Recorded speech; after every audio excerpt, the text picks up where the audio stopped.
I know it's December 1st and there's a lot of things that you want to accomplish in 2024 that you feel like you didn't accomplish, but I just want to remind you that you are right on time to what God has for you. Today, when I was in church, my pastor said, we pray for things and then we forget to pray for the process. And he was like, even when it comes to the process, make sure you're praying and trusting the process on God's timing, not your own.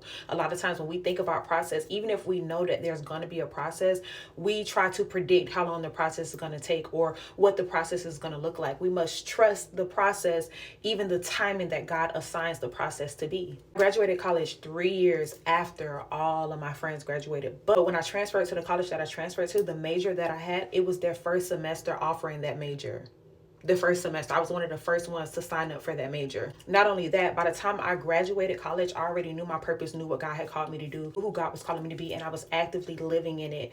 Meanwhile, no shade to my friends, but my friends were changing jobs and really trying to still figure out their career path and what they wanted to do. And again, everybody's process or journey is different. It's no shade, but I'm just saying, like, it was a season where I felt like I was behind, but when I did graduate, when I did finish, I was right on path for where God had me. And I was even pouring into some of my friends that were choosing new career paths and still trying to figure it out. So it just goes back to trusting the timing of your life. So many things that we pray for and we want God to do, but what we have to set our mind on is, God, I don't want anything outside of you.